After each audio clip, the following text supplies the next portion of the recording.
金右衛門たちも俺とお前の仲間たちも無事かどうかわからねえ。今ぶちのめせば全て終わりだろう。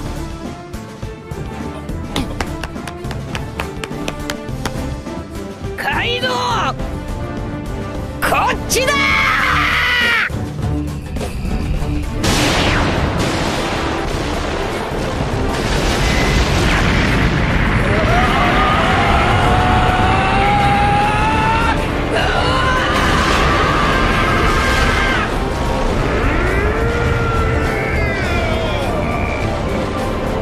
異形を恐れるは己の夢中へ恥を知れ貴様ら。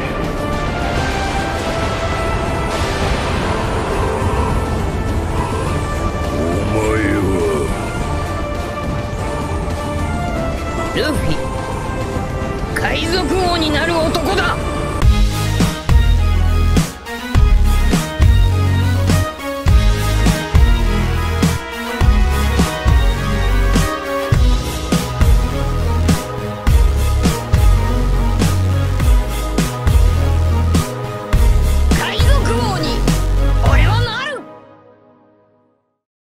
Hey, bonjour à tous, ici le Unique Ryu Sensei, j'espère que vous allez bien. Aujourd'hui on se retrouve pour ma review du chapitre 993 de One Piece. Dans le chapitre précédent, Kaido s'était fait attaquer par les fourreaux rouges et l'attaque avait parfaitement fonctionné parce qu'ils avaient réussi à l'attaquer au niveau de sa cicatrice. Dans la précédente analyse de chapitre, on avait estimé les niveaux de puissance de chaque vassau et on avait déterminé qu'il était normal qu'il puisse lui faire ça du fait que le niveau global du groupe était vraiment élevé. Par contre, Kaido reste un Yonko, il reste la créature la plus forte au monde et bien évidemment, il a une réputation à honorer. Comme on l'a vu ensemble, ce chapitre était le moment parfait pour qu'il se réveille concrètement, et c'est ce qu'il a fait. Après des paroles très fortes dont on verra la symbolique juste après, Kaido les a attaqués avec une technique d'air coupante, le haki permet de contrôler les éléments, et les fourreaux rouges se retrouvent donc en très grande difficulté. Aujourd'hui, on en parlera donc en détail, on parlera du prochain grand combat de Sanji qui est annoncé, on parlera de Luffy parce que nous annonçons aussi pas mal de choses par rapport à lui, on parlera de Zoro, et bien évidemment, toujours en puissance. En parlant de puissance, je voudrais vous parler d'un jeu très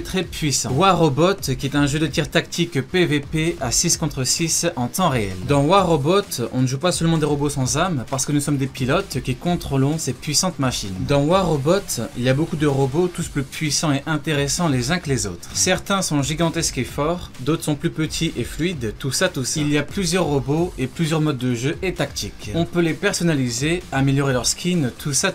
Le jeu est vraiment excellent, les combats le sont aussi, les graphismes sont très bien et la musique nous met directement dans l'ambiance. Téléchargez maintenant War Robot par le lien dans la description et obtenez le fameux Starter Pack. Un robot avec une arme plus peau unique, 100 or ainsi que 50 000 argent. Dans War Robot, il y a plus de 150 millions de joueurs dans le monde. Il y a 61 robots, 5 factions différentes avec 20 pilotes uniques pour contrôler les robots, 67 armes, 12 cartes, on peut rejoindre un clan et même utiliser différentes tactiques pour gagner. Personnellement, j'ai toujours aimé les robots comme le Franky Shogun, donc ce jeu me fait kiffer. Les combats de robots, les tirs, les victoires, ça met de bonne humeur. Je sais que vous aimez les combats, du coup forcément, ça risque de vous intéresser. Téléchargez gratuitement War Robot sur votre appareil iOS ou Android et obtenez un bonus spécial pour les nouveaux joueurs. Oui.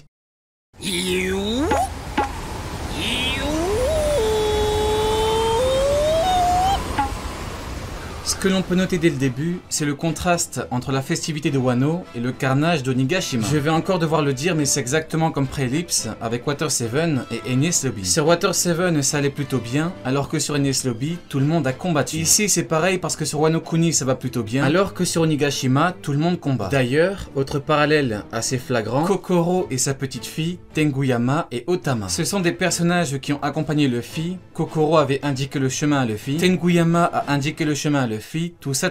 En parlant de parallèle justement, je remercie grandement Eiichiro Oda parce qu'il le confirme une bonne fois pour toutes. Beaucoup n'ont pas remarqué ceci, mais ne vous inquiétez pas, je suis là pour en parler. Dans ce chapitre, on apprend que l'arc Onigashima fonctionnera en étages, que Luffy doit monter ses étages, et ce afin de combattre le boss de l'arc tout en haut. Est-ce que cela ne vous rappellerait pas quelque chose? Eh bien oui, c'est exactement comme sur Enies Lobby. C'est une tour, et Luffy doit aller tout en haut afin de combattre le boss de l'arc. Enies Lobby, Rob Lucci, Kaido, Onigashima. Ça fait quelques mois que j'en parle, mais je remercie grandement Eiichiro Oda de nous prouver encore une fois que je ne me suis pas trompé. oui.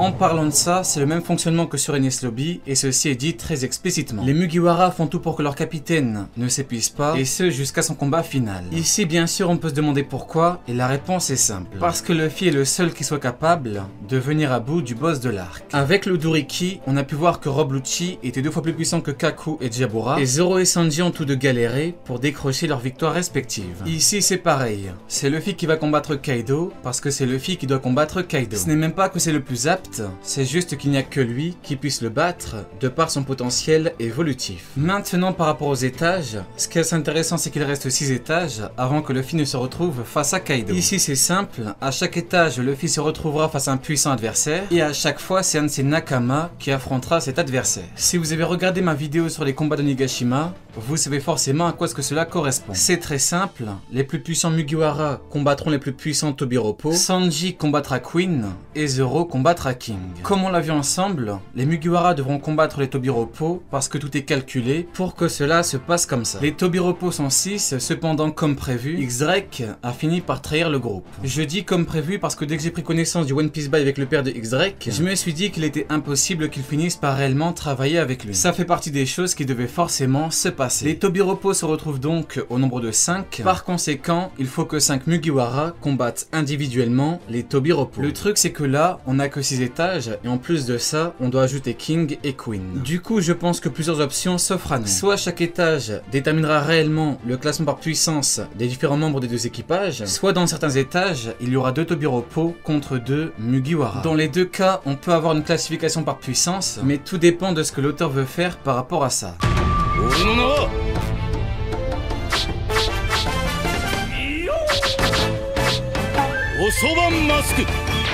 En parlant de combat, je voudrais vous parler du gros combat de Sanji dans cet arc, et cette fois je vais concrètement vous l'annoncer de façon définitive. Sanji combattra Queen. Tout à l'heure on parlait du parallèle Enies Lobby au Nigashima, et pour moi rien que ça nous confirme réellement que Queen sera l'adversaire de Sanji. En fait, il suffit de regarder Queen par rapport à Jabura, qui était l'adversaire de Sanji sur Enies Lobby, et tout collera parfaitement. Les deux ont la même coupe de cheveux.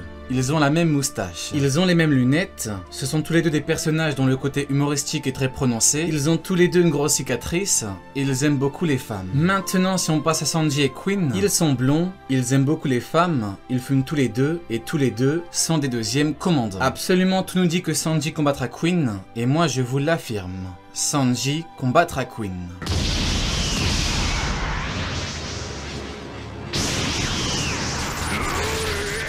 Par rapport à Sanji, ce qui est aussi intéressant, c'est qu'il est hyper confiant par rapport à la victoire de Luffy. Il fait tout pour qu'il garde des forces, et il dit bien que c'est Luffy qui doit le combattre. Ça me rappelle Whole Cake avec Katakuri, parce que quand Pudding a dit à Sanji que Katakuri était un pirate immensément puissant et qu'il n'avait jamais perdu, Sanji avait dit que Luffy ne perdra pas et qu'il gagnera parce qu'il doit retrouver son équipage. Avec Kaido, c'est pareil. Luffy n'a pas le choix, il doit gagner, par conséquent il gagnera, et Sanji le sous-entend. Pour finir avec Sanji, quand Jinbei a commencé à dire ce qu'il fallait faire, il lui a concrètement dit d'où tu diriges. Alors ici je pense que Sanji a dit ça histoire de confirmer ce qu'on disait plus tôt. C'est bel et bien lui, le deuxième commandant de l'équipage du futur roi des pirates.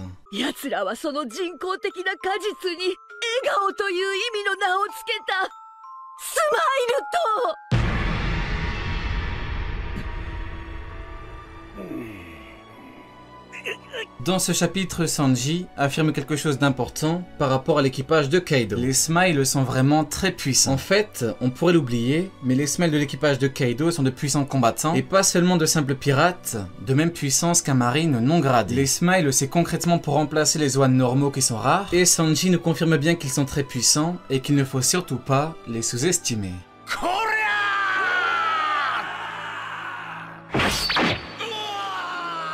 Maintenant par rapport à Zoro, Kaido a clairement dit qu'il n'existera jamais de samouraï qui atteindra le niveau d'Oden Kozuki. Ici je pense que Kaido fait référence aux samouraïs du pays de Wano Kuni et pas des épéistes en règle générale. Le truc c'est que Kaido dit ça juste après que Momo ait dit qu'un shogun ne doit pas fuir. Je pense que la subtilité c'est qu'il est destiné à devenir comme son père, sauf que lui sera shogun et qu'il sera la tête d'un pays qui aura ouvert ses portes au monde entier.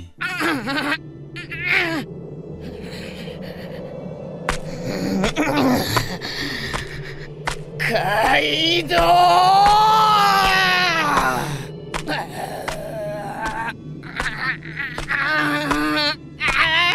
Pour finir, parlons des fourreaux rouges de Kaido et de Luffy. Si on regarde bien ce qu'il s'est passé sur le toit, Kaido s'est débarrassé de Okiku dans ce chapitre. Il reste donc 7 fourreaux rouges, et Luffy doit monter étage par étage afin de se retrouver contre Kaido. Le truc c'est que Kaido va tous les annihiler avant que Luffy n'arrive face à lui. C'est là que ça devient intéressant. Rappelez-vous de ce qu'il s'est passé quand Luffy a vu que Otama avait été attaqué par Kaido. Il avait juste pété un câble et avait directement attaqué le roi des bêtes. Il l'avait rafalé de coups, mais Kaido l'avait terminé avec un ramé hacké. Ce qui est intéressant, c'est la rage de Luffy après avoir découvert Otama. Je pense que vous avez compris où est-ce que je veux en venir. Quand Luffy verra l'état des fourreaux rouges, il entrera dans une colère noire et arpentera le chemin de la haine. La différence avec le début, c'est que désormais, Luffy sait comment briser de l'intérieur avec le haki, que désormais, il sait comment Kaido se bat et que désormais, il est préparé. Maintenant, imaginez les mêmes coups que Luffy donna à Kaido au début de Wano Kuni, mais avec une rage immense, un nouveau Gear 5 et la capacité de détruire de l'intérieur. Même s'il ne parvient pas à le battre seulement avec ça, il pourra au moins lui faire très mal avant de sortir quelque chose d'autre et le battre une bonne fois pour toutes. En termes d'expérience, Luffy est loin d'avoir celle de Kaido. En termes de maîtrise, Luffy est loin d'avoir celle de Kaido. Et en termes de force brute, Luffy est loin d'avoir celle de Kaido. Par contre, Luffy porte en lui une énorme volonté ainsi que l'espoir d'un peuple tout entier qui attend la chute du roi des bêtes. Le futur roi des pirates n'a pas le choix. La victoire est sa seule option. Allez, Jané, tu n'auras pas regardé mes vidéos pour rien.